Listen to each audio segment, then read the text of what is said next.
Okay, so I'll formally start the class for today. Yeah, so Samanvay is new to the class, so let's get a brief introduction of Samanvay. Hi. Hello, everyone. This is Samanvay. I'm a PhD student in Aerospace Department, IIC. I'm Krishna's colleague, basically. We belong to same lab. So Krishna was offering this subject, differential geometry. So I thought maybe I'll also learn. Thanks, Krishna. Yeah, thanks for the introduction, Samanvay. Okay, so what I'll do is we will just revisit whatever we learned yesterday, just overview. So we started with what is differential geometry, and I also mentioned about what to expect from this course because yeah, this is as I had mentioned yesterday, this course will be focusing more on how to use tools from differential geometry rather than proving the already known statements. So in a sense, we are aiming more at the engineering side of differential geometry, I mean the application in the field of engineering per se. So we will be doing lots of, throughout the course, we'll try to have a considerable amount of, say, uh, visualization using Mathematica, trying to, say, code things up in Mathematica. And we'll also try eventually, if it's possible, to even solve numerical problems in differential geometry, which for which we cannot have any analytical approach. So the books that I had mentioned yesterday was, of course, we would be following the elementary differential geometry, which will be the main lighthouse for this course. And then there are two accompanying books, which are Differential Geometry of Curves and Surfaces by Bankoff and Lovett. And of course, Modern Differential Geometry of Curves and Surfaces using Mathematica. And yeah, so I am following, I think, the second or third edition. I am unable to get hold of the latest edition, so the Mathematica codes are for some of the Mathematica script which was given there is no longer valid in the current versions. So I'm just trying to develop whatever possible from which can be, say, coded up in the latest Mathematica.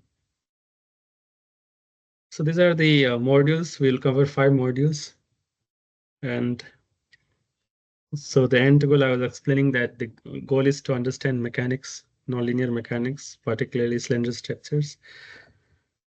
So we have started with module 1, which is about curves. And we started with, we put up a question that what is a curve? So we explained the curve. We talked about parameterization of a curve.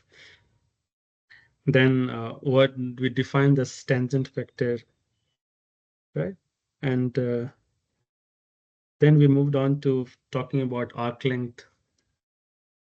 And we did define what is an arc length. So today we'll continue discussing about arc length and then move further. So this is going to be lecture 2. So I'll be sharing notes maybe. Yeah, so I will just try to share notes in the link that I had shared with all of you. So today is going to be lecture 2. This lecture is just for numbering the sessions or say, I mean, just to identify on which day what we had talked about. So this was delivered on 13th November. So just 13/11.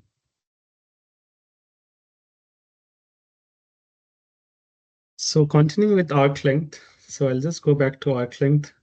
So we talked about how do we define the length of a curve. So of course, in general, curves are not merely straight lines. So we'll have to follow the path. So say given any curve like this, and we would want to know the total distance or the total length it has.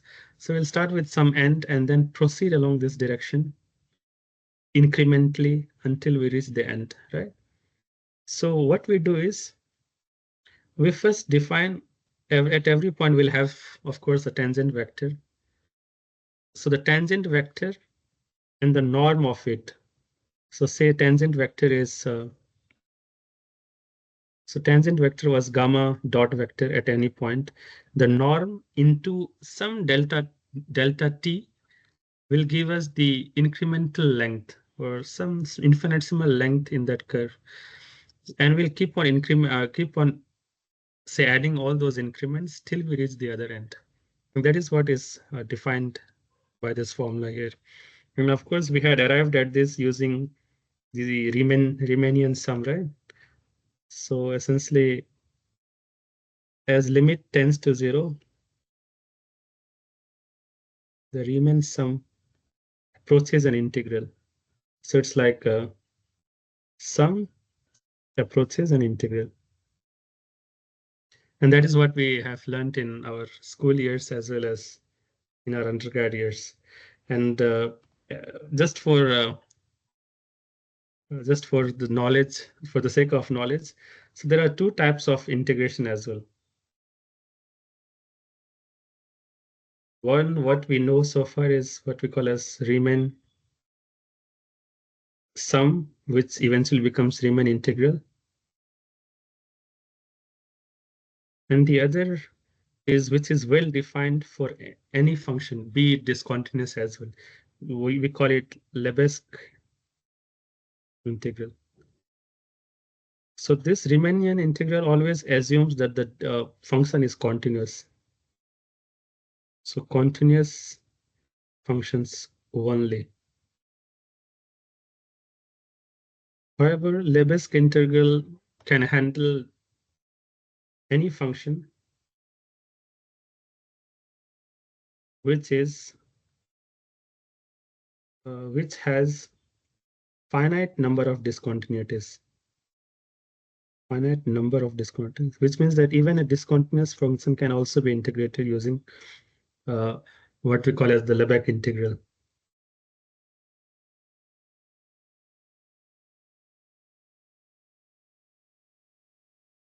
Okay, so then we moved on to defining what is an arc length. So we said that the arc length is defined as S of t till say we start say this as t is equal to t naught and some point t. So the length from here to here is given as S of t, right? And of course, the length at t is equal to t naught is 0, and which will follow from the integral itself. And eventually, say if it ends at t is equal to t1, then substituting t is equal to t1 will give us the total length of the curve. And we tried to use demonstrate this, say, this formula for a case of a cylinder, right? I mean, for a case of a circle. So we have this circle, which is parameterized as cos t sin t. And here t varies from 0 to 2 pi, where 2 pi is not included. And what we do is we take we determine the tangent vector, which is gamma dot, and then we take its norm, which evaluates to 1, and we substitute this expression. In this case, we put t is equal to 2 pi because that is the end limit of the interval for t. Then what we have is 2 pi. And we compare it with the circumference of a circle of radius r. And in this case, r was 1. So we showed that the total arc length of the circle is the same as its circumference, right? Okay. So today's session will continue our discussion on arc length. So what we'll start with say is that the arc length is a differentiable function.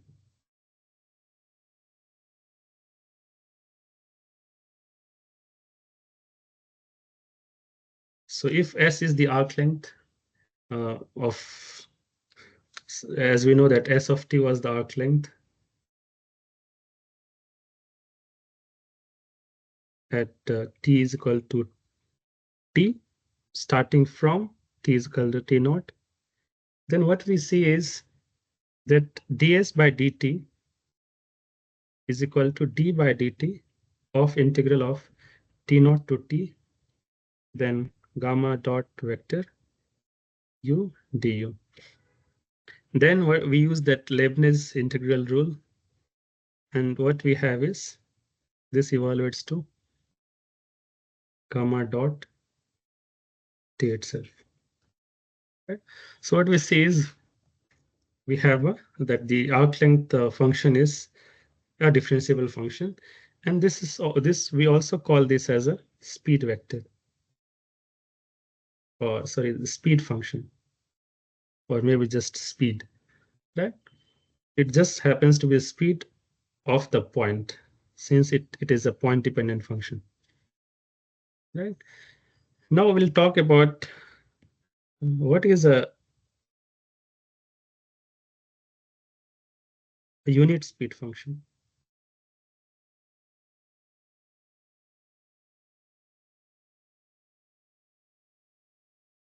Unit speed curve.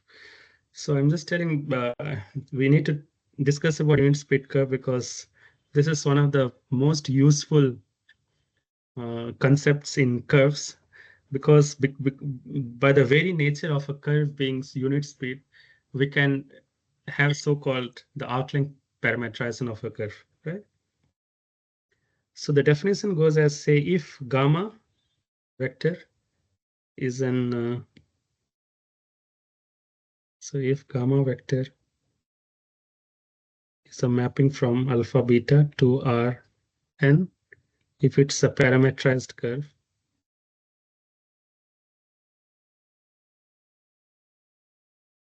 its speed at the point gamma t is gamma dot t, and gamma is said to be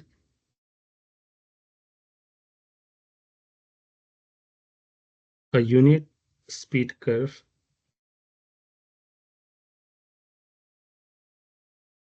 if gamma dot vector is a unit vector.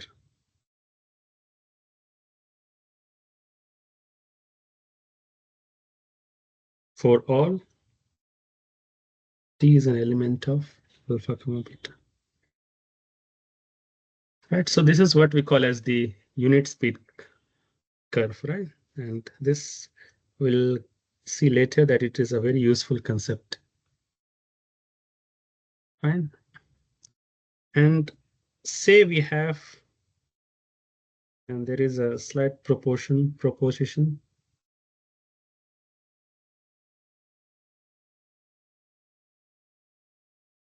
Say n vector t is a unit vector that is smooth function of t.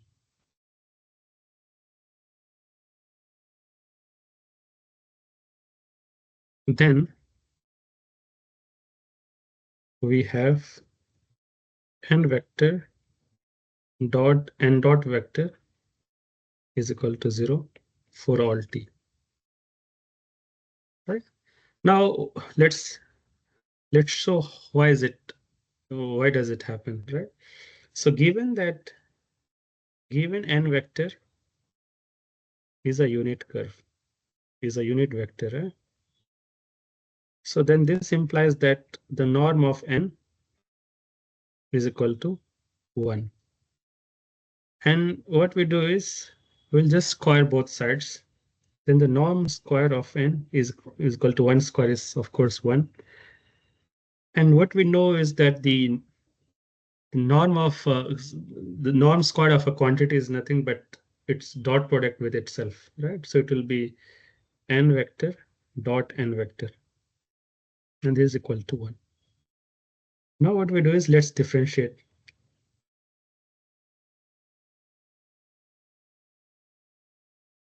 it with respect to t. So what we have is we'll of course use the chain rule and see, since we are differencing on both sides, so the right hand term will be 0. Now we'll use chain rule. So it will be n dot t dot n plus n dot t is equal to 0. And we know that the dot product is commutative in nature, in that n dot n is the same as n dot, right? So this implies that we have n dot is equal to 0. And this, of course, implies that. So we have been able to show that this is always true for all t. This implies that the tangent vector is, or the speed of a curve is perpendicular to the parameterization itself, right? So that's what we mean here. So now what we do is, let's talk about reparametrization.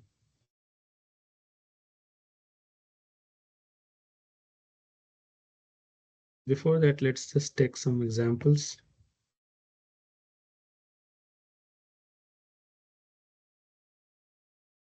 Say we have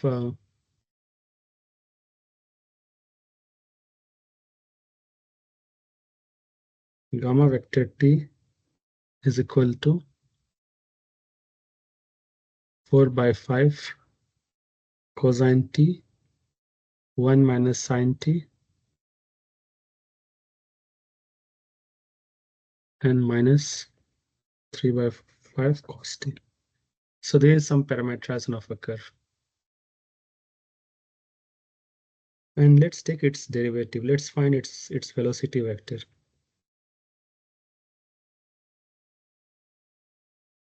And mind you that velocity vector is gamma dot. So I'll just, so we had talked about tangent vector, right?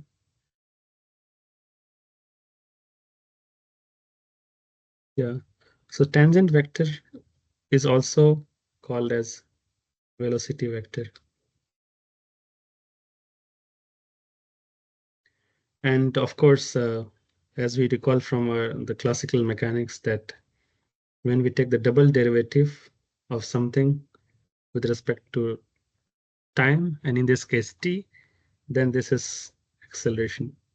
So we use the same nomenclature and we call gamma double dot t as the acceleration vector. And this will come in handy later. So that's why we'll just introduce. Right? So in this case, when we to determine the velocity vector gamma t, we'll differentiate each component with respect to t, right? So the first component will be 4/5, and then the derivative of cos t with respect to t is minus sine t, right? So we can just write minus 4/5 and sine t, comma, this will be minus cosine t, then we have 3/5 sine t.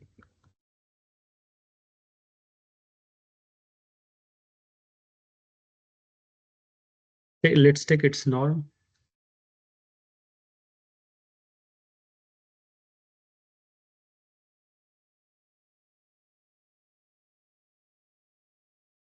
So the norm of gamma t dot will be equal to root over 4/5 whole squared sine squared t plus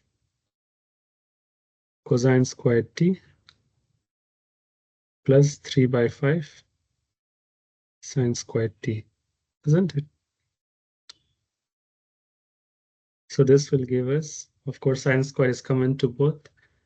So we'll have, say, 16 plus 9/25 sine squared t plus cosine squared t. And this gives us 25/25. So we have 1. And then this becomes sine squared t plus cosine squared t, which evaluates to 1. So therefore, what we are able to see, that we conclude that gamma vector is a unit speed curve. Since its norm is equal to 1 and will always be 1 for all t, since the speed is 1 and it's independent of the parameter t. Fine. Now let's talk about reparametrization.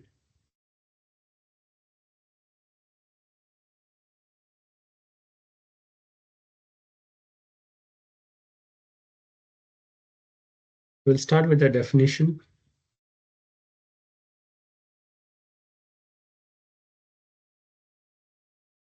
It goes as, say, a parametrized curve.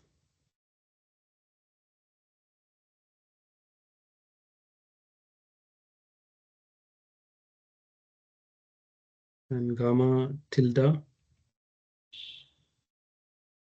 alpha, which maps from alpha tilde, beta tilde to Rn, is a reparametrization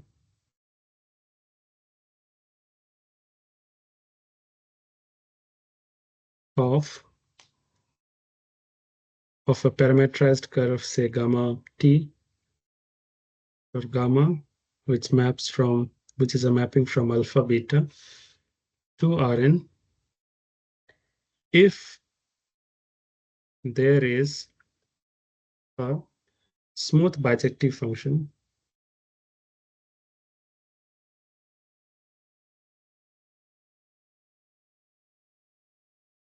or smooth bijective map, and which is given as phi, which maps from alpha tilde beta tilde to alpha beta. And this is also called as the reparametrization map.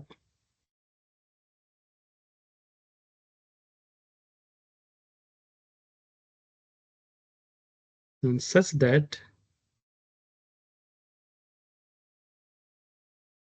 the inverse map,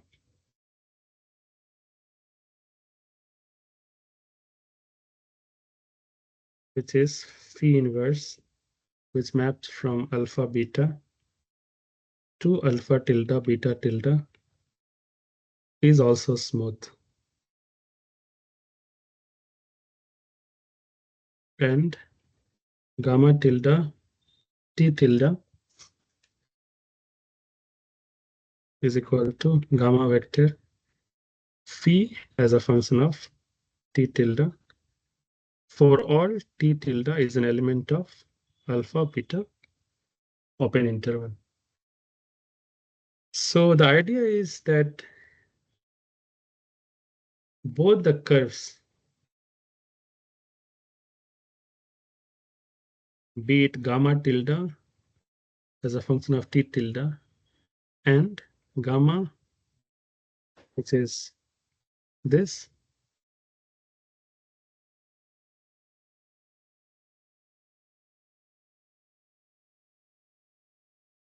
and also given as just phi of gamma of t, are reparametrizations of each other.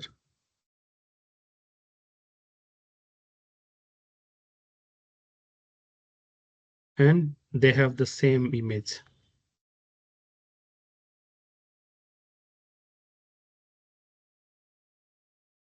And mind you that they have the same image implies that when you plot in the coordinate in the Cartesian plane, they will look the same. So it will be the same curve. Both denote the same curve. So that is what it is. So they will have the same image and of course, and the same geometrical properties.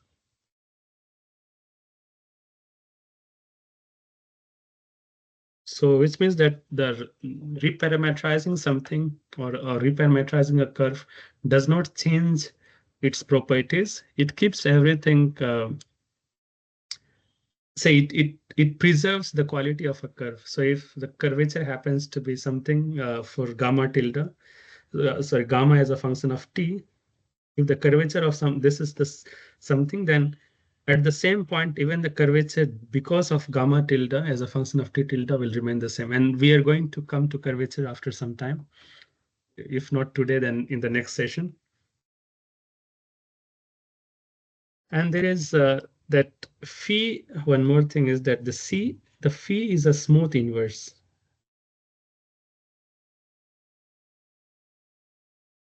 And then gamma is just a reparametrization of of gamma tilde, right? And we can write this as gamma tilde and phi inverse of t is going to be is nothing but tilde itself, t tilde, and this can be written as gamma of phi and then we have, of course, t tilde, and this we can write it as phi of phi inverse t. And you know the mapping of its own inverse is identity. So this will just be gamma tilde. So in this, we have introduced a lot many mathematical terms. So let's go by step here. So we know what a parametrized curve is, right? So this part is clear. Reparametrization is just trying to devise a new parameter over which we define the curve. And we talk about something called as a smooth bijective map. So let's just go back here and talk about what is a bijective. What is bijective? Let's break this entire phrase down. So we have bijective. In bijective, what we mean is it's a combination of injective plus surjective.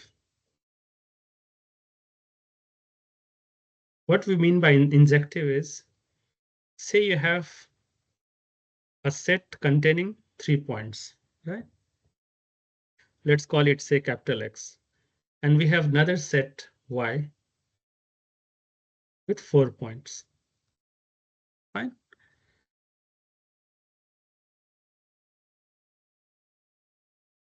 So injective means that, and then we will find a relation between X and the elements of X and elements of Y.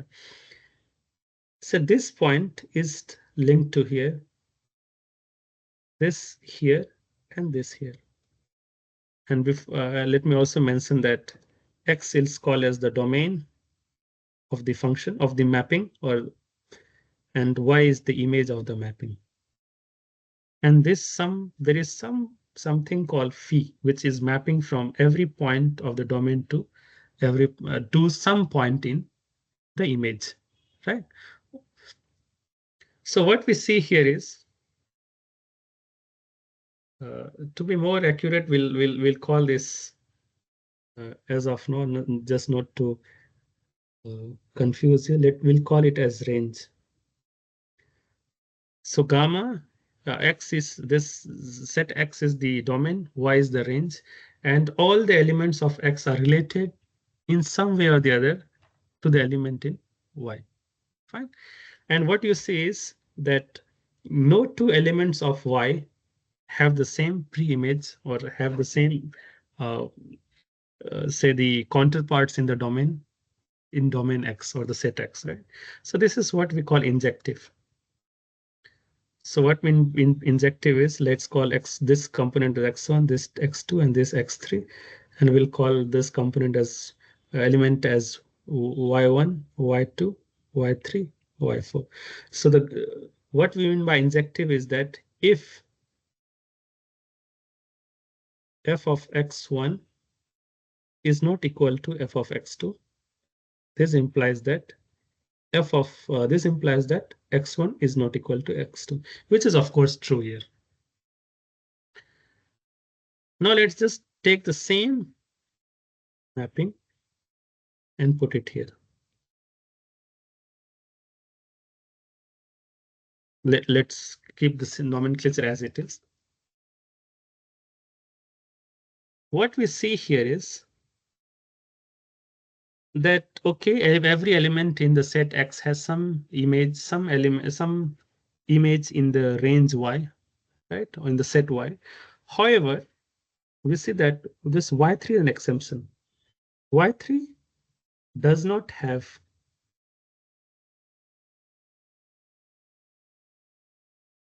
or maybe Y3 for the, I'm just trying to avoid some mathematical vocabulary here, that y3, or maybe there is nothing in x which is related to y3.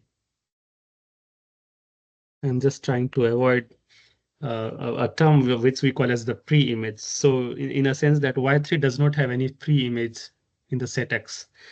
So which means that because of this thing, the mapping phi, so phi is not surjective.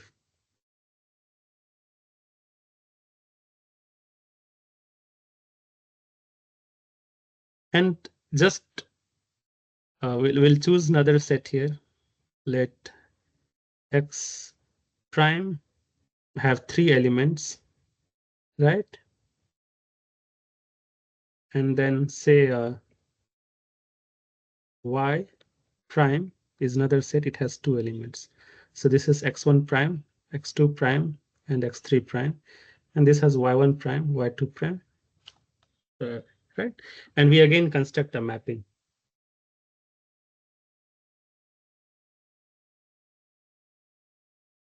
So what we see is x1 prime is related to y1 prime, x2 prime is related to y2 prime, and x3 prime is also related to y1 prime, which means that every element in the set y prime, and let's call this mapping as phi prime, or maybe just phi tilde. So what we see is every mapping in, every element in the set y has something in set x which is relating to it. So which means that phi tilde is surjective.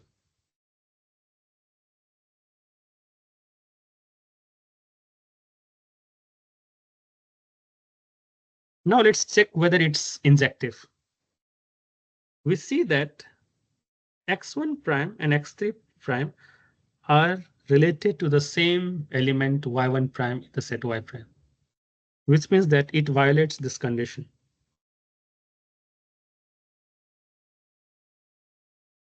So in a sense, a corollary of this is if f of x1 is equal to f of x2, this implies that x1 is equal to x2. This is a corollary of this statement. So which we see that it is being violated. This is no longer holding. It seems that we see that. So phi prime is, phi tilde is not injective. So now I hope now it's clear what we mean by bijective. So bijective is, let me construct something. Let's have 3 elements again. And we'll call this set x as say W, V. And we'll have one W1, W2, W3, and this has V1, V2, V3. So what we see is W1 is related to V2, W2 is related to V1, and W3 is related to V3. Now let's check about its injective. We see that all the elements are mapped to different elements in V. So which means it's injective. Now let's go by, the other way around. Let's check whether it's surjective. We see that V1, all the elements have something in it's related to some element in the set W, which means, and every element in V has something, some pre-image in the set W. So in this case, let's just call it capital phi here. So which means that capital phi is both injective and surjective, which means that it's a bijective function.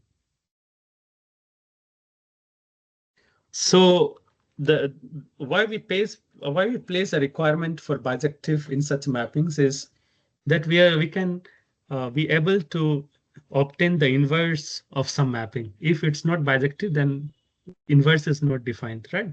That's the reason we always look for bijectivity of a mapping. So, and then one other term was what we call as smooth. Smooth simply implies that the function has derivatives, has uh, all the derivatives, right? Or maybe a function is maybe let me phrase it better. The function is infinitely differentiable,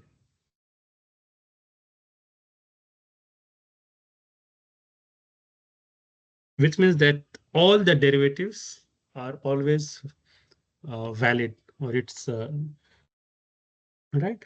So say if a function f of t is equal to sine t, then we see that f prime or maybe f dot t is equal to cosine t, f double dot t is minus sine t, and the list goes on and on. We will always have the derivative. We will have even f dn by dt. This will also have some value, some expression. So which implies that sine t is a smooth function, right? And I think these are the two terms we had introduced here. Okay. Now let's move ahead.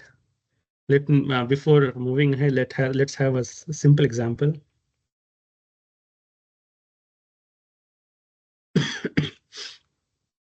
So we talked about a circle, which is x squared plus y squared is equal to 1. It's a circle. And it has a parametrization as we had been able to obtain yesterday. So we have x of t. This is given as cosine t and sine t.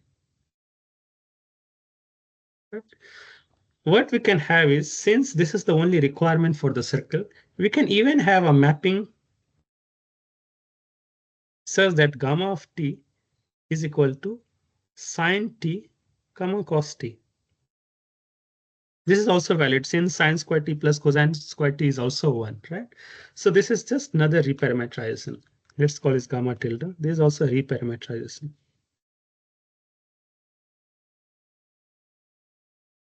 Right? So which means even this is valid.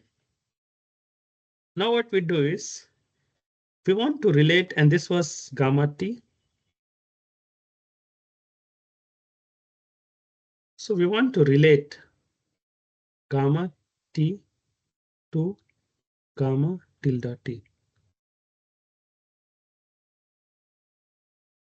So in this case, what we'll do is, say we have, as we recall from the expression here,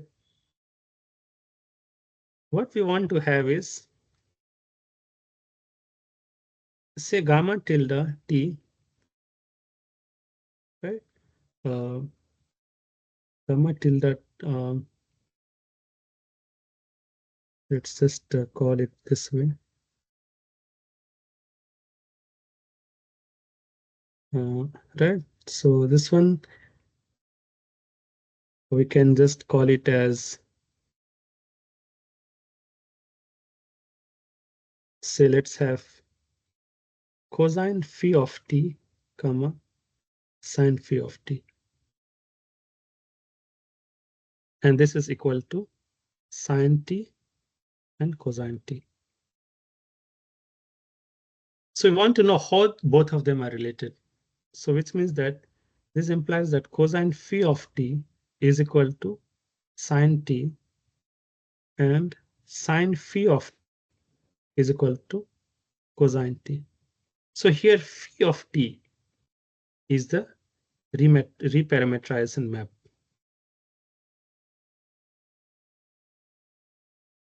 And we will exploit the trigonometric relations, such as for cos phi of t to be equal to sine t.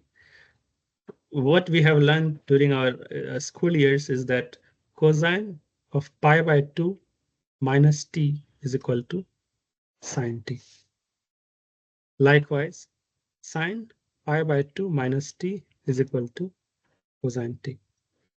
So this implies that phi of t is equal to pi by 2 minus t. So this is our reparameterized map, right? Now we move on to defining what we call as the regular curve. Definition of a regular curve.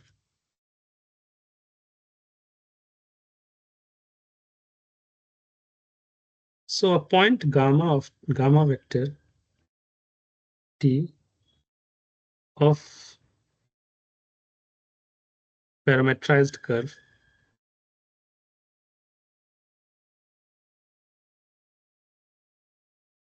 is called a regular point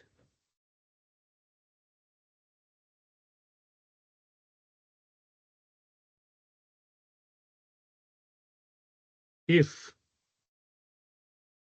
gamma of t dot is not equal to 0 anywhere. Otherwise, gamma vector is a singular point of gamma vector.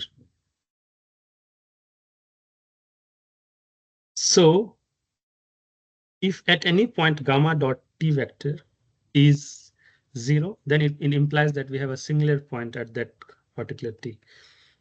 So this leads us to conclude that a curve is regular if all of its points are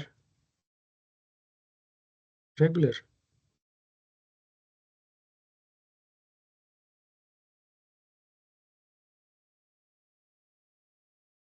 So this is a very important statement here. And as will just to tell you that throughout this course, we'll always be dealing with regular curves, right?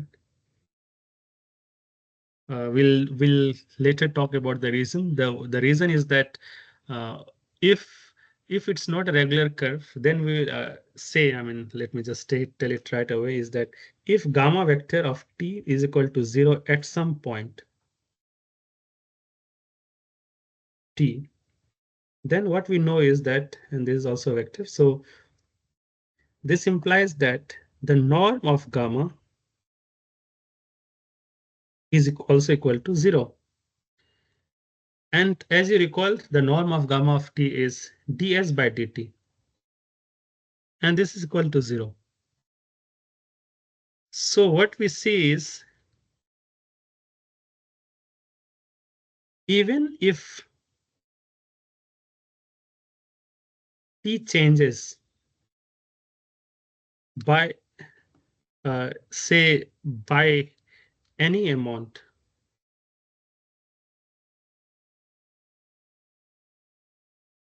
there would be no change in S.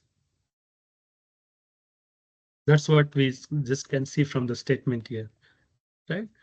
So which means that even if we are changing by an infinitesimal amount, there is no change in the arc in the arc length value, right? So which is not true. I mean, which is not true, right? So because say if we are dealing with a regular with any curve and say we want to slightly change the value of t plus delta t, there should be some change in s as well, right? So it will be s plus ds. But as is, so it's not possible. So in if you want to relate it, this is very much related. It has its analog in mechanics that we can never have the Jacobian of any matrix to be 0. The Jacobian of or which is defined as the determinant of deformation gradient to be 0. The reason is no matter, even if we are changing something, it will always lead to 0 change in the deformation in mechanics. And in this case, even if we are changing parameter by some value, there is no change in length, which means that we are mapping something to a null, and which is not possible physically, right? So that's the reason we never talk. We never talk about. We always talk about, and we always say use we want the curves to be regular in nature. Otherwise, it's not valid, so to speak, right? And before that, just slight proposition here.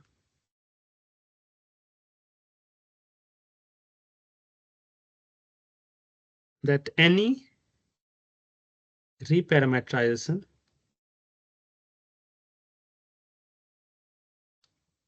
of a regular curve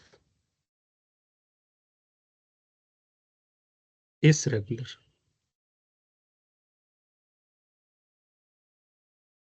So we want to say that even if gamma, say this t is equal to gamma tilde t tilde, and what we say is that if gamma tilde t is not equal to 0, then this implies that even this will not be equal to 0. This is the proposition, and we can prove it by saying that, say, if you have gamma t by dt is equal to d gamma tilde by dt is equal to d gamma tilde by d tilde dot t tilde by dt, right? And as we recall that t tilde was equal to phi of t, and I hope that's how it is. T tilde is okay. So it is like phi tilde of t. Sorry, phi of t tilde is equal to t, right? So this implies that t tilde is equal to phi inverse of t. And as we know, the mapping is smooth and bijective, so which means that phi inverse is also defined, and then d tilde by dt is also non-zero, right? So which means that t gamma tilde by d tilde dot, so it is like, or we can write it, we can write this as, maybe I'll just rephrase it. We can write it as d tilde by dot dt by d tilde, where we may not have to use all these arguments. So this implies that we have is equal to dot d phi t tilde by d tilde, and this is not equal to 0, because otherwise uh, otherwise like the Jacobian of a transformation cannot be 0, right? Otherwise it will again violate the principle of the mapping, so to speak, right? So this is not allowed to be 0, and since this is not equal to 0, then this implies that d tilde by d gamma tilde by d tilde is also not equal to 0, which means that gamma tilde is regular. This thing follows from mapping. Like, we would not want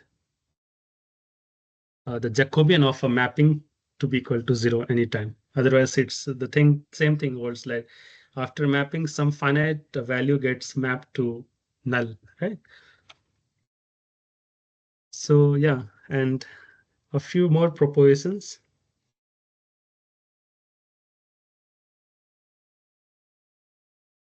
Say if gamma tilde or gamma vector t is a regular curve, its arc length s starting at any point of gamma is a smooth function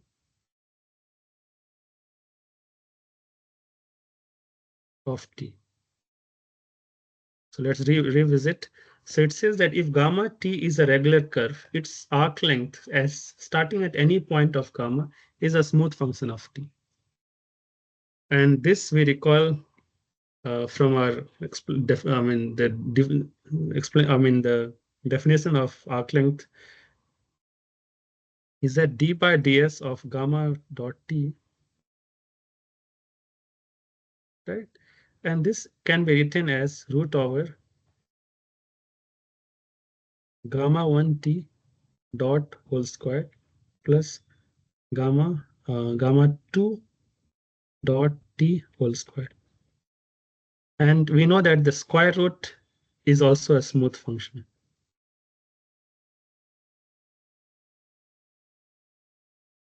Right? That this we know very clearly, that the square root function is also smooth, provided the argument of the square root never becomes 0, right?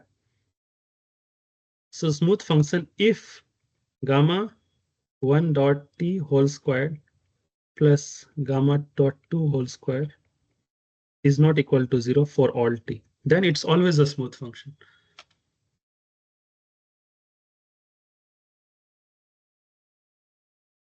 So which means that ds by dt is a smooth function.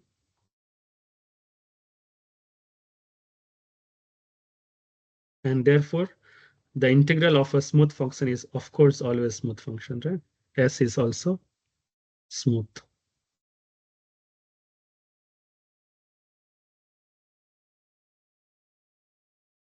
And for one more proposition, like I won't be proving all the propositions, like many of them are just for the sake of knowledge.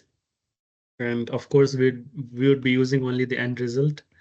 So one more proposition goes as a parametrized curve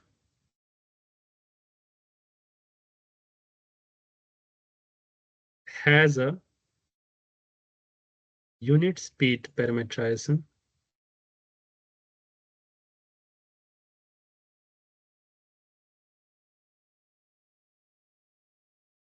if and only if it is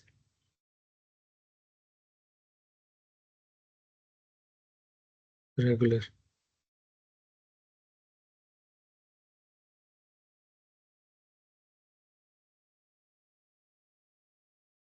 And this, you will see that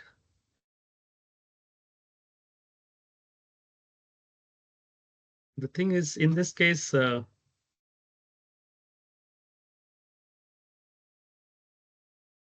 we would want, like, anyway, let's just give a slight brief proof here. Say we have parametrization gamma tilde of t tilde, right? And this was a parametrization of gamma of t, right? Where we had t is equal to phi of tilde, right? Now what we say here is that gamma tilde by dt, d tilde, is equal to d gamma t dot dt by d tilde. And this implies that, of course, if we take the norm, so what we have here is this quantity is a vector. So we'll have the norm of this as, and this quantity is a vector. This is also a vector. And this is a scalar because t is a parameter and even t tilde is a parameter. So taking the norm on both sides, what we'll have is d gamma by dt into just the absolute value or the magnitude of dt by d tilde. Now, say, of course, like gamma tilde t is a unit speed parameterization.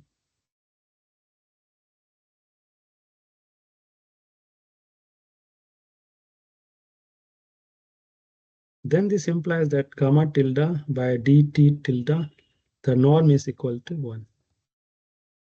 Right? So then this implies that if this is equal to 1, and for this to happen, both these terms must not be, this is also not allowed to be 0, and this is also not allowed to be 0, right?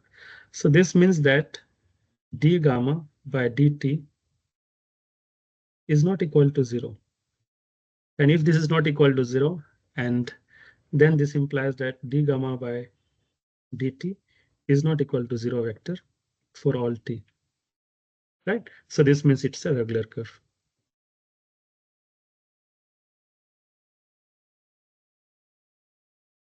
And the vice versa is like using just going backwards, and we are able to show that we have a unit speed parameterization which occurs because of the definition, right?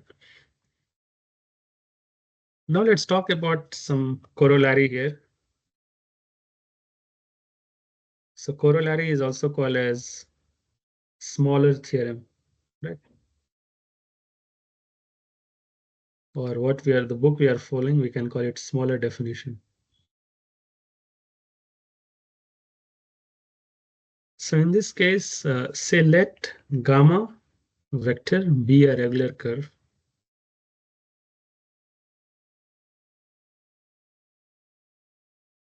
And let gamma tilde vector be a unit speed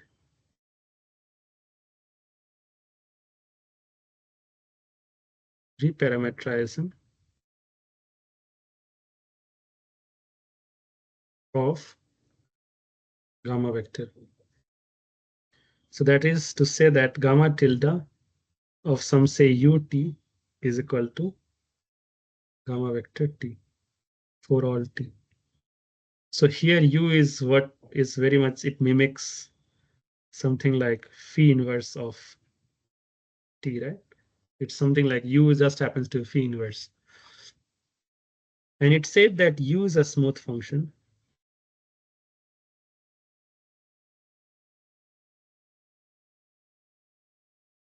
of t. So then if S is the arc length of gamma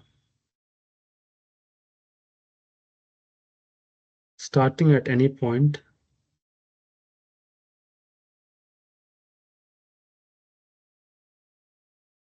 then we have U is equal to plus minus S plus C, where C is some constant.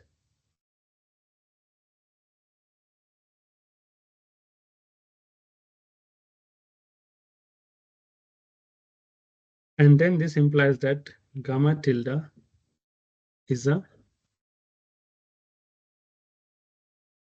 unit speed reparameterization of gamma vector. Right? Let's try to prove it. So the idea is that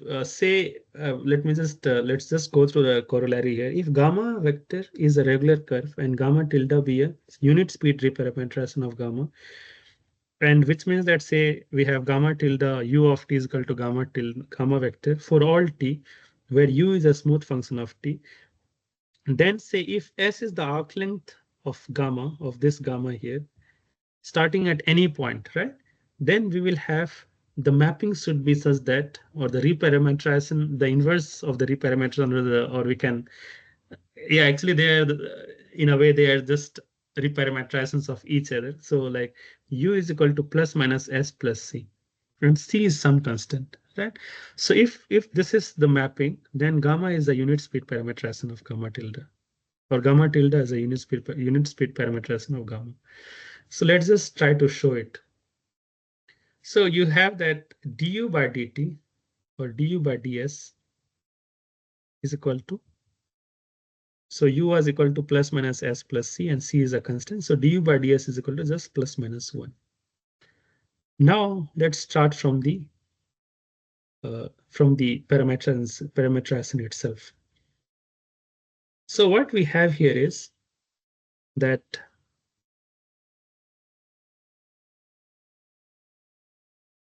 when we talk about, say, d gamma vector by dt, the norm of this is equal to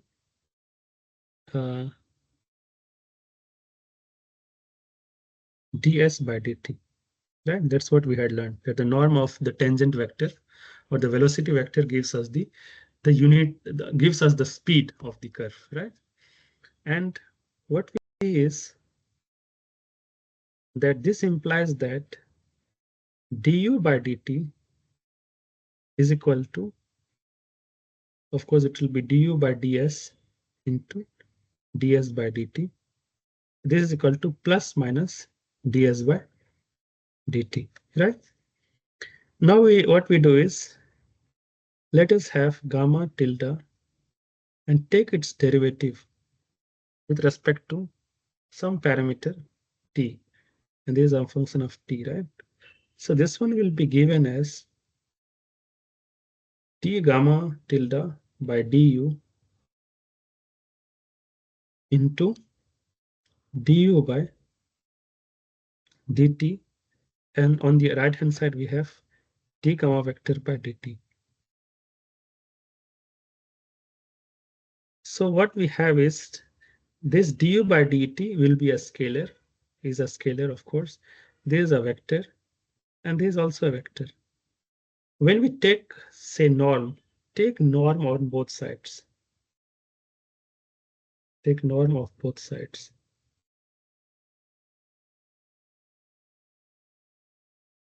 So what we are left with is that d gamma vector by du dot du by dt, just the magnitude of this, is equal to the norm of d gamma vector by dt, and this is equal to ds by dt. And the magnitude of du by dt is also ds by dt, right? Just the, of course, the plus minus plus remains as it is, but the magnitude of negative number becomes positive, right?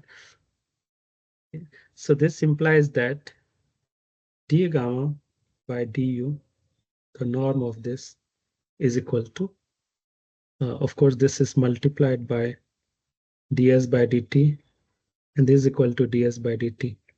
So this implies that d gamma vector, this was all tilde, sorry, the norm of this is equal to 1, right? So we are able to show that this implies that, of course, u is equal to plus minus s plus c is makes the curve a unit speed curve, right?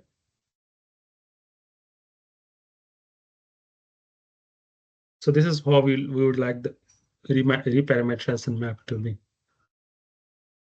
Fine.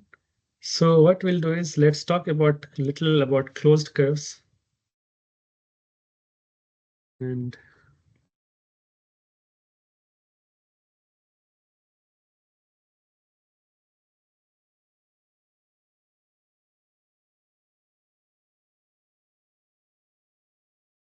now what do we understand by closed curve, right? Let's start from some fundamental some simple curves. Say we have a circle on this Cartesian plane. So we see that at any point, if we can say at any point here, right, we'll see that the ends, that if we start traversing along this curve from one side, say we start from here, traverse this entire trajectory, and we return back to the same point.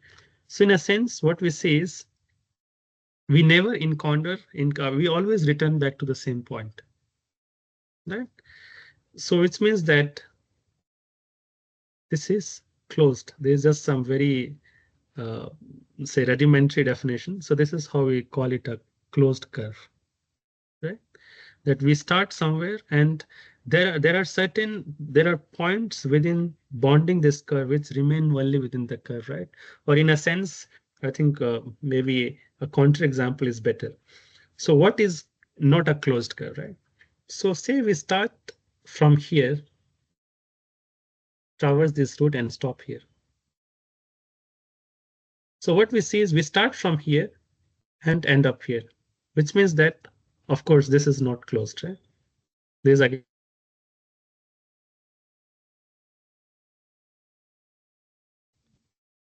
So which means that for closed curve, what we see is, let's formalize this definition. So we have x and y. What we see is, and let this point be x. We'll call it t naught. So this will be x of t naught, comma y of t naught, and this one will be x of t1, comma y of t1. Right? So for a closed curve,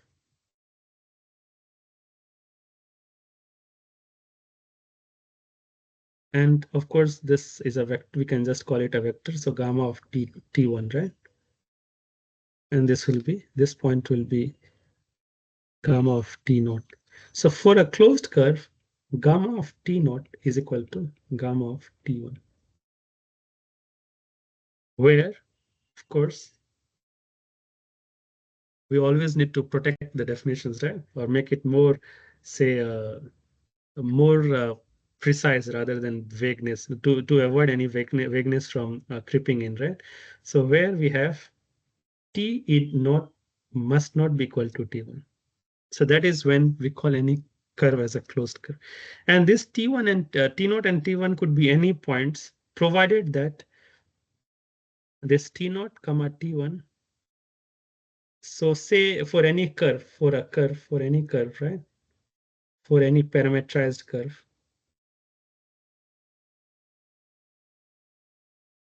we had learned that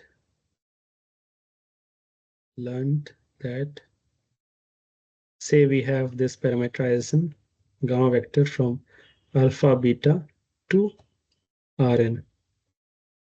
And here, let's say we have, say, n is equal to 2 for a planar curve. Then for a closed curve, what the requirements for T0 and T1 are that T0 is equal to Tn, is less than T1, and they are bonded on both sides by either it's greater or equal to alpha, and there is also less or equal to beta. So if this satisfies, and we have this this condition here, then we call as a closed curve. And for following this definition, we can even this curve is a closed curve, right? Because although we start from here, like these are the endpoints, alpha and beta for t, of course, t is equal to alpha. But at this point, as we start from alpha, and then we encounter as t0, just keep on following this trajectory, return here. And although we have the same point in the Cartesian space, but the parameter value is different, this one will be t1. So at this point, what we see is gamma of t0 and gamma of t1 is, say, they are equal, and because of which even this curve is a closed curve. Okay? And for more precisely, we call it curves with self-intersections, right? So now let's just define some quantities or let's have some definitions. So we start with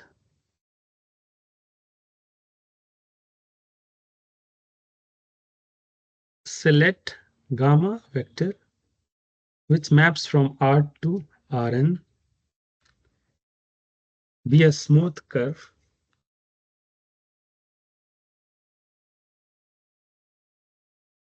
and let T is an element of R. Then we say that gamma vector is T periodic if gamma vector T plus capital T is equal to gamma vector of T for all T is an element of the real plane. Okay? And if it happens that, say, if gamma vector is not constant and is T periodic,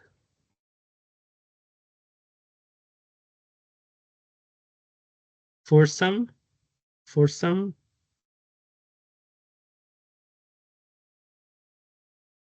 T is not equal to 0, then the curve gamma is said to be, or is called, or is said to maybe is considered to be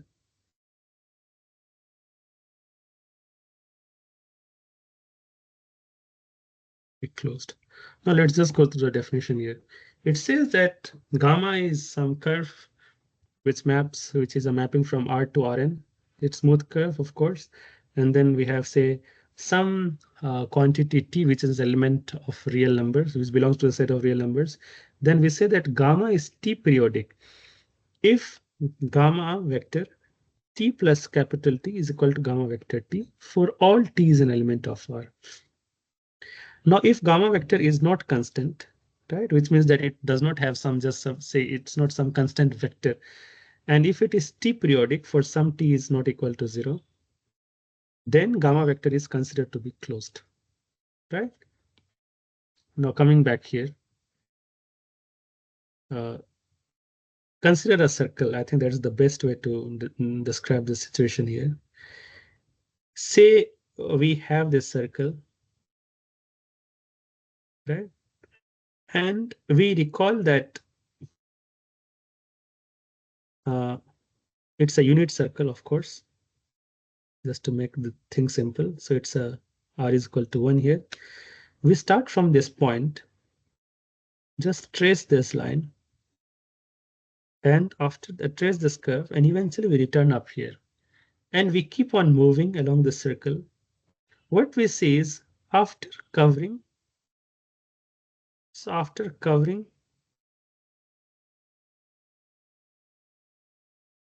a parameter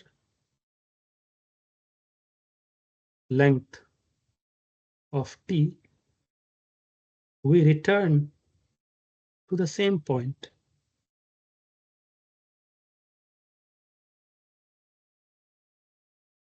Now this seems to be okay. Now our goal would be, what is the value of T, or what does T mean here?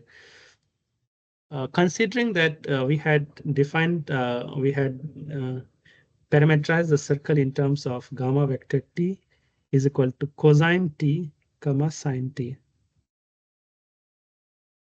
And we had also said that T should belong to an element of 0 comma 2 pi at the very least, where of course 2 pi is not included in the set. So what we see is, say we started we'll just pick up a more, say, familiar point. So familiar point would be T is equal to 0. We traverse along the periphery of this or the peripheral boundary of this circle, and then eventually end up at the same point, which means that we have covered T is equal to 2 pi. After which we again seem to be repeating or seem to be tracing the same path, right? So this implies that the parametric length after which we tend to be checking on the same path happens after a length of T is equal to 2 pi, right? So in a sense, what we see here is that this curve here is 2 pi periodic. And of course, since it's 2 pi periodic, or which means since we have a finite period, this implies that gamma vector or the curve here is a smooth curve, is a closed curve, and which we can clearly even see, I mean, beforehand as well, right? So that's one thing here. And now let's come to another definition.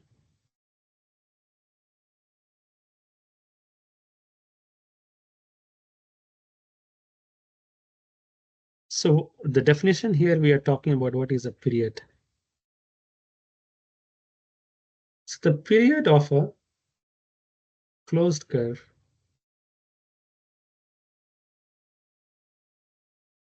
gamma vector is the smallest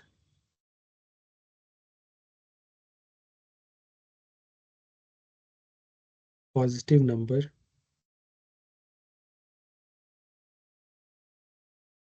T such that gamma vector is not, or gamma is T periodic. So we need to precisely define what we mean by a period, because as you may recall, even in the previous example here, say we start with this, we start from here, trace a path of 2 pi and trace again 2 pi again. So in this case, even after 4 pi, say even if it takes it some T prime, or which is some, say we are even retracing the same path after 4 pi. And we can even have T double prime like this another period, even after we are retracing the same path after 6 pi, 8 pi, 10 pi. However, in order to precisely mean what, to precisely define a period, we always want it to be the smallest number. It should be the smallest positive number, right? It should be the smallest positive number t, such that gamma is t periodic.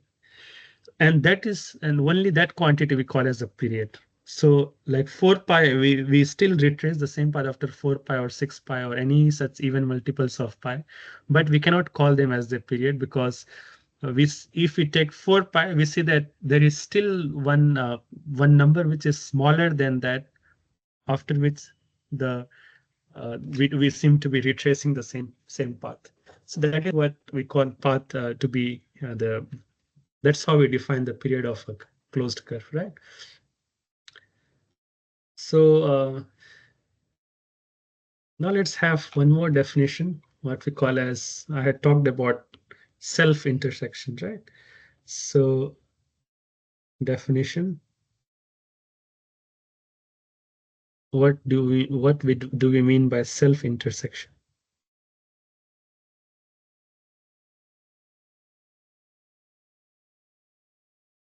So the idea goes that a curve gamma vector is said to have a self-intersection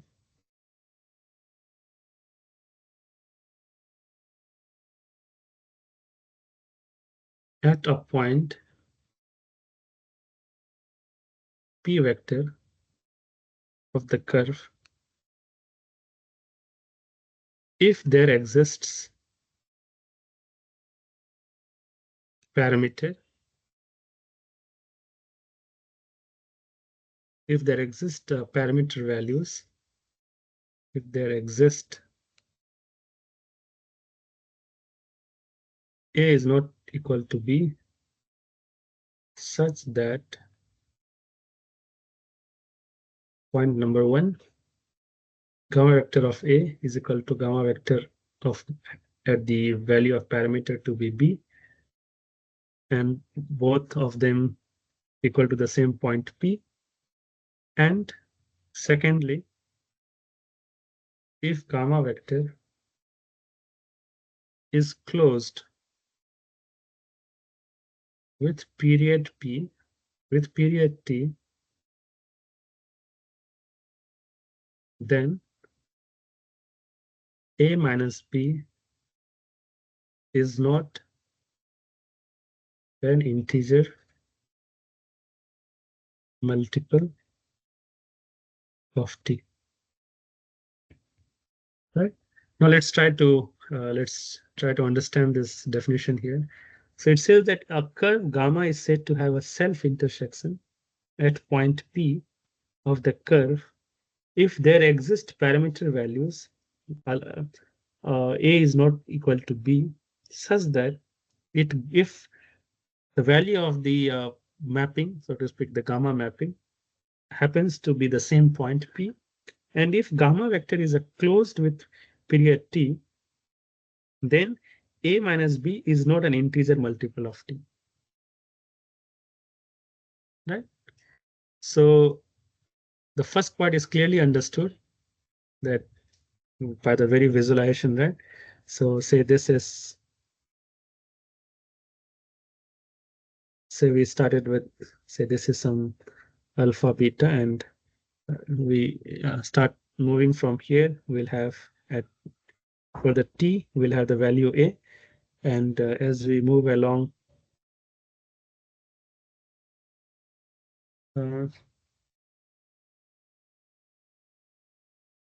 I hope you're able to.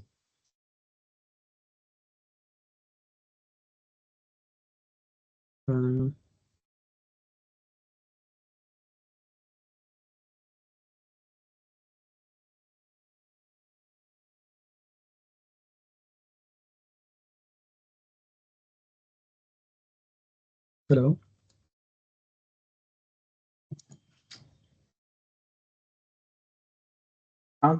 Yeah, Krishna. Yes. Yeah. I think there was some internet issues. Yeah. So it's like this part is clear that we started with from alpha trace this path, returned, and then add an intersection at B, and then of course ended up beta. So this of course is like gamma vector of A is equal to gamma vector of B, and it's some point P vector. However,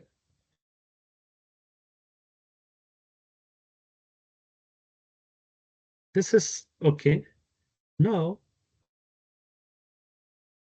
say let's have some closed curve, like let's say something like this. We started from here.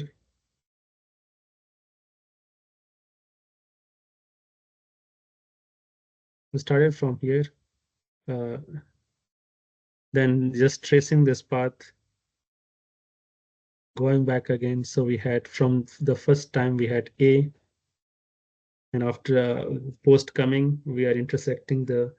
Maybe let's draw it properly. So we started from alpha. We intersected first time at alpha A, then took this loop here, intersected this point as B, and ended up here again. So this is a closed curve, which you are very clear. We are very clear about this thing.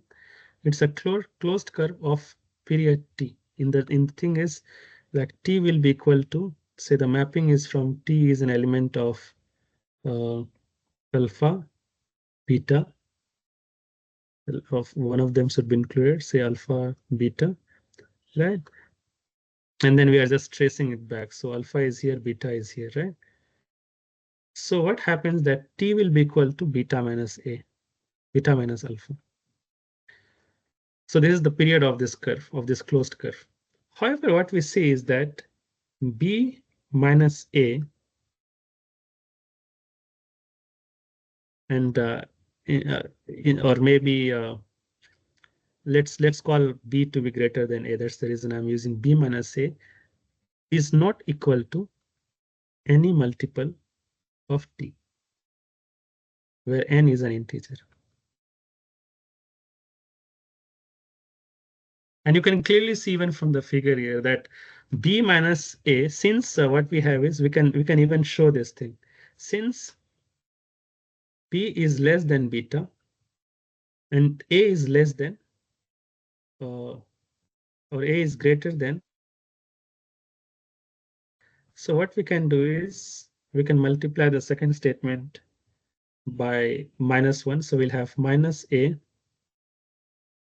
will be less or equal to minus alpha, right? We can add this thing, these two statements. Then what we'll have is b minus a is less than beta minus alpha, right? And we recall that beta minus alpha is t. So which means that b minus a is less than t. So since b minus a is less than t, so what happens is like b minus a cannot be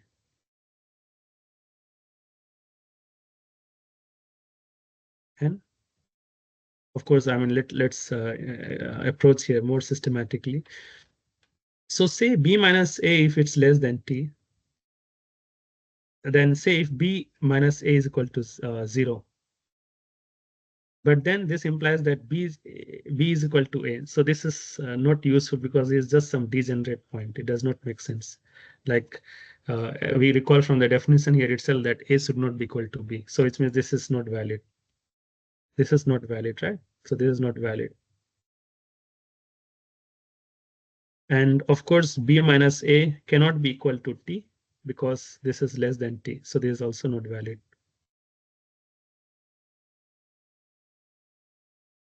Then even b minus a is less than t, which means that say if b minus a is equal to minus t. Of course, b minus a is less than t, but again, then what we see is we clearly has defined that b is greater than a. So which means that this is also not valid. So we have examined all the scenarios and concluded that b minus a And you look at this, all the statements carefully. This was 0 into t, and this is 1 into t, and this is minus 1 into t. So these are all integers, 0, minus 1, 1. So this, we can clearly see that even in the neighborhood of t, so in the near integral multiple of t, b minus a can never be an integral multiple of t. So this is only for a closed curve, right? Now let's talk about just briefly about level curves and parametrized curves. And then we'll do just have a second, just little again introduction to Mathematica. Okay. So level curves versus parametrized curves. Hello, guys. Hello. Hello. Right. Yeah. So Hello, sir. there is a Hello. yeah, there is a yeah, hello. Okay, it's Divya. Yes, sir. Like I have some work, so can I leave the session, sir? Yeah, it's all right. You are free to live here. And Anyway, it's yeah, it's sir, we are joining today in WhatsApp group. So can you share the previous lecture in the WhatsApp group again? yeah, you'll find all of this recorded this one in the group description or the group description for that WhatsApp group. So I'll just be uploading all the recordings. So yeah, it's always there. So nothing to worry about. Okay. Thank you, sir. Yeah, okay, okay. Yeah.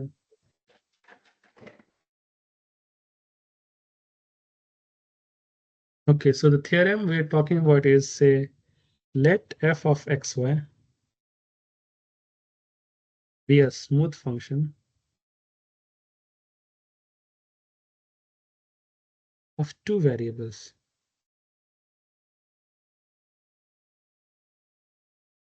Which means that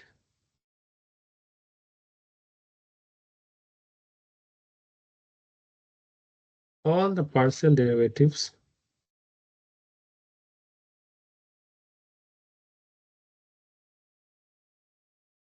of f of all orders exist and are continuous functions.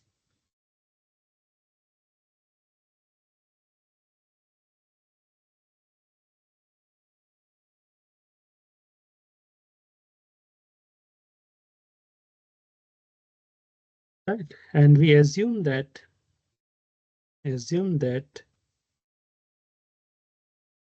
at every point of the level curve,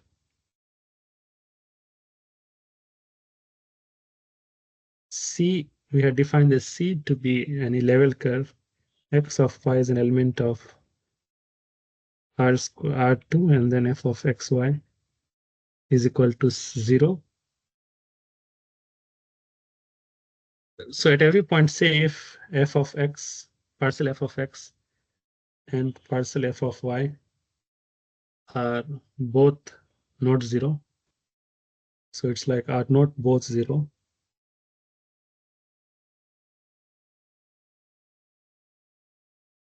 And if P vector is a point of C with coordinates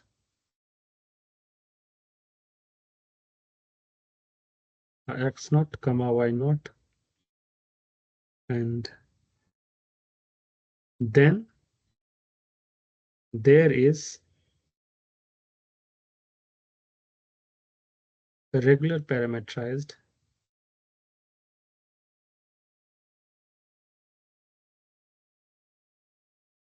curve gamma vector of t defined on an open interval containing 0 such that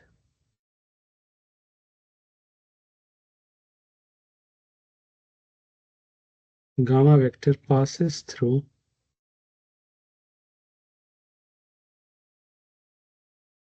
P vector when t is equal to 0 and gamma vector t is contained in C for all t.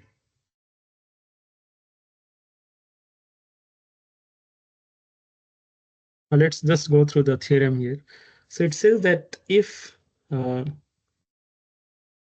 of y is a smooth function of two variables, which means that all the partial derivatives of f of all orders exist and are continuous functions. Now let's assume that at every point of the level curve, c is equal to x comma y is in of R2 space, where f of xy is equal to 0. And again that considering the fact that parcel f of parcel x and then parcel f by parcel y are not both 0. Now, if P is a point of C with coordinates x0, y0, then there is a regular parametrized curve gamma vector t defined on an open interval containing 0 such that gamma vector passes through P when t is equal to 0 and gamma vector t is contained in C for all t. Now let's start to understand this geometrically. Say we have this level curve here. Say this is some level curve. I'll just call it as f of xy is equal to C. And of course, there is the y coordinate, there is the x coordinate, or the x axis and y axis, and this is our this curve C. And let's have this point P vector is a point of C, and the coordinate is say x0, y0. Right? Now what we want to say that, and if at this point at this x0, y0, and the conditions is that parcel f of parcel x, parcel f of y, like if this is 0, this need not be 0 at any point. And if say x, this one it's not equal to 0. And if say parcel f of y, parcel y is 0 at some point, then parcel f by parcel x need not be 0. So both of them cannot be 0 simultaneously at any point, right? If that satisfies, then what we can say is we can have a regular parametrized curve. So we can have a regular parametrized curve which passes through this point P, right? When t is equal to 0. So in this case, we say start here at t is equal to 0. And then gamma vector is contained in C for all t. So we can even trace backwards. So this is the requirement for, say, defining a parametrized curve for a level curve, right? And this follows from inverse function theorem, which we will of course talk about later. So follows from very useful called inverse function theorem, right? And the idea is like, let's try to just have a very basic understanding of this. Is say we have f of xy is equal to 0, right? And let's consider, so this is the curve. Consider point x0, y0. Then this implies that f of x0 comma y0 is also equal to 0, right? Now let's consider a slight excursion.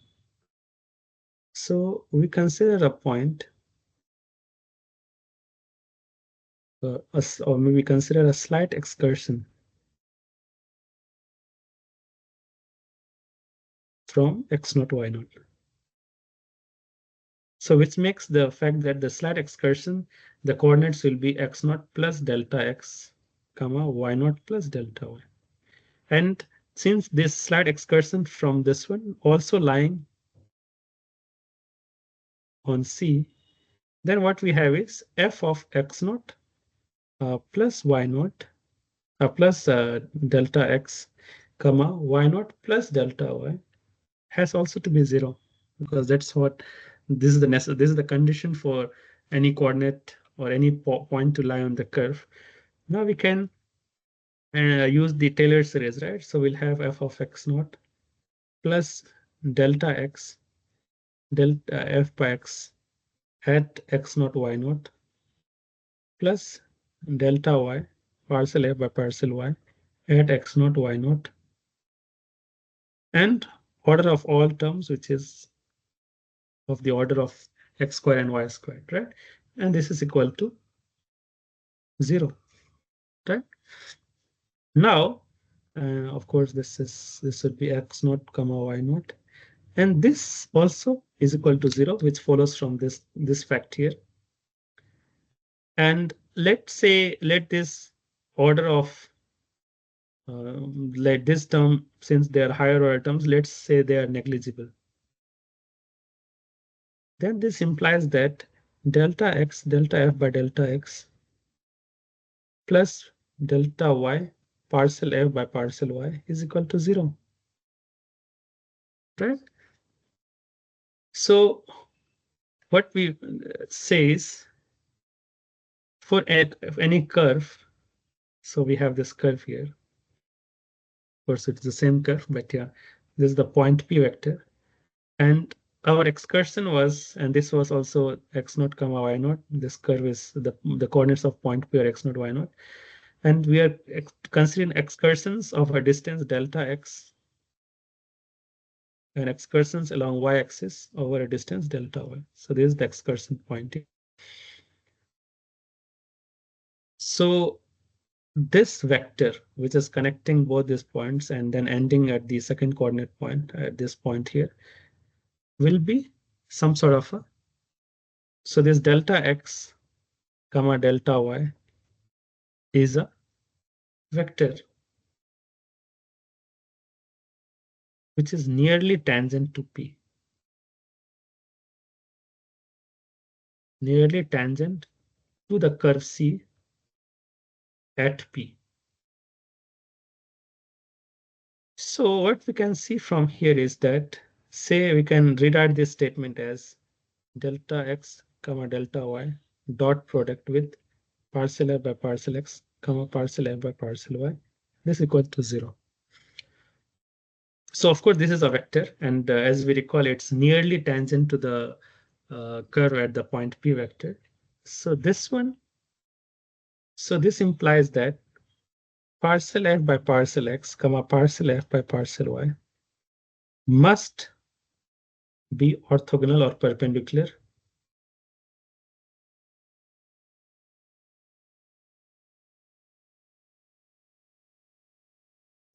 to C, perpendicular to the tangent vector delta x delta y at P vector, right?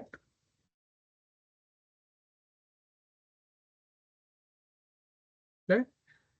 So which means that we can define this as n vector is equal to parcel f by parcel x, and this of course will have a direction which is perpendicular to the vector delta x delta y, right? So what we can see from here is that we can rewrite this expression as delta y is equal to minus parcel f by parcel x divided by minus parcel f by parcel y into delta x, isn't it? And since generally we'll have parcel f by parcel y will not be equal to 0,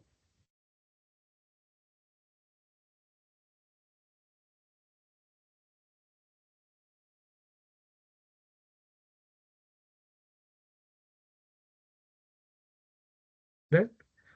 So parcel f by parcel y is not equal to 0 at P vector, say generically. So, and let delta x and delta y tends to both 0, so which means that delta x tends to dx and delta y tends to dy. So which means that we can have dy is equal to minus, and this we can write it as dy by dx, or maybe just say we can integrate it.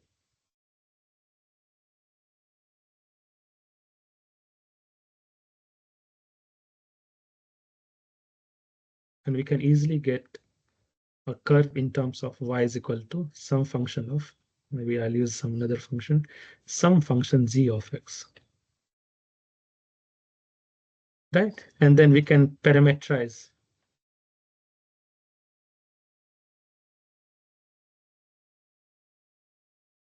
the curve has gamma vector t is equal to t comma g of t,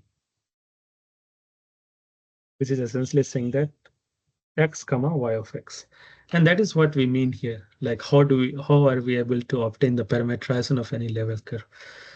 Of course, there will be many special cases, but yeah, we are not going to talk everything about that. So yeah. So yeah, I think we'll close today's discussion session here. And maybe for the Mathematica part, let's do after we are done with the curvature, so that we can also visualize some of the important things that goes on in order to obtain the curve, determine the curvature of a curve, and also say go vice versa. So provided like we have so in a sense that provided we have the curvature function, can we be able to obtain the any curve corresponding with that particular value of curvature function. So in the next class, we will be able to, or we will be covering some, and we may want to move slightly faster. So what we plan in the upcoming lectures is we'll talk about curvature,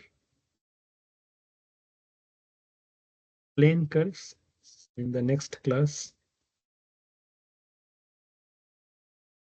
curvature, plane curve, and space curves.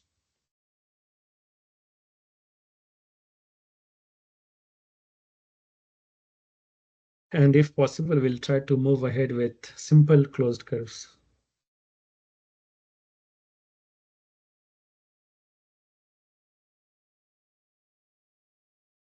Right, so that is the plan for the next session. And yeah, so I'll just stop recording.